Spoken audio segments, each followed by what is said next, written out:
गोगो शिकारी किताब में से तीसरी कहानी गोगो और जंगली बिलाव का पहला हिस्सा आपको सुनाने जा रही हूँ। यकीनन ये भी आपको पसंद आएगा। गोगो और जंगली बिलाव। गोगो को गैंडे का शिकार किए भी चंद हफ्ते ही हुए थे कि जंगल में जैसे तूफान आ गया। पूरे जंगल में इस कदर शोर हंगामा था कि बस्ती में भी इस तूफान और हंगामे की आवाज़ें गूंज रही थीं। जानवर अपनी अपनी आवाज़ें ऐसे निकाल रहे थे कि जैसे पता नहीं उनको मौत सामने नज़र आ रही हो। बस्ती के लोग भी खौफज़दा थे कि आखिर क्या हो गया है। आनन फानन किसी में भी इतनी जुर्रत ना थी कि जंगल के करीब भी जा सके। सबको गोगो की बहादुरी पर यकीन था कि वही जंगल जाकर इस अफरा तफरी का सुराग लगा सकेगा। लोगों का एक गिरोह गोगो के पास आया कि वो जंगल में जाए और इस बात का पता लगाए कि क्या हुआ है। गोगो ने लोगों को तसल्ली दी कि वो थोड़ी देर में जाता है। लोगों ने शुक्र किया कि गोगो फौरन राज़ी हो गया है। जोजो ने भी सुन लिया मगर वो खामोश रही, क्योंकि गोगो की हर मुहिम के बाद जोजो को बहुत कुछ हासिल होता था। जोजो ने भी गोगो को कहा कि वो ज़रूर जंगल में जाकर देखे कि आखिर मामला क्या है।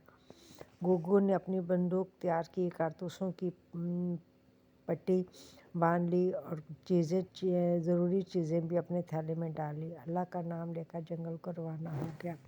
सारे रास्ते वो खैर आफियत से वापस लौटने कामयाबी की दुआएं मांगता गया।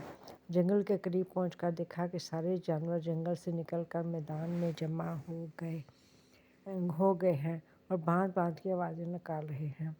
गोगो आहिस्ता आहिस्ता जंगल की जानिब बढ़ने लगा। अभी वो जंगल के किनारे पर था कि उसे एक खौफनाक और भयानक आवाज़ आई और साथ साथ दरख्तों के ज़ोर ज़ोर से हिलने की भी। पूरा जंगल लर्ज़ रहा था। गोगो अभी आगे बढ़ना ही चाहता था कि एक अजीबोगरीब मखलूक जिसकी 50 टांगें और हाथ थे, बहुत बड़ा मुंह था कि जिसमें गोगो जैसे 4 आदमी जा सकते थे, उसका जिस्म इतना दो हैकल था कि वाकई वो देखने में बिला ही लगती थी। ऊपर से वो थी भी काली स्याह।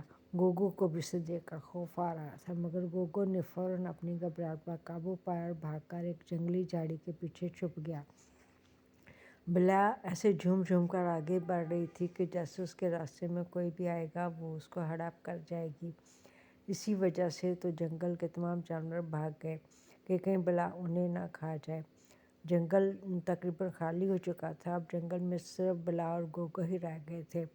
बज़ाहिर तो ऐसे लग रहा था कि जैसे बिला गोगो को ऐसे दबोच लेगी जैसे बिल्ली चूहों को दबोचती है, क्योंकि गोगो बिला के सामने चूहे के बराबर ही लग रहा था।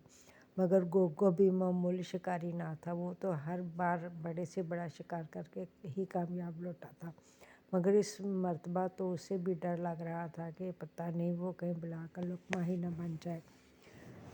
ये थी आज की कहानी गोगो और जंगली बिला। इसका ये पहला हिस्सा है। दूसरा हिस्सा मैं बहुत जल्द आपको सुनाऊंगी। तो इसको लाइक, सब्सक्राइब और शेयर ज़रूर कीजिएगा और अपने कमेंट्स भी दीजिएगा। ठीक है। अल्लाह हाफ़िज़। आपकी मेहर नसीम।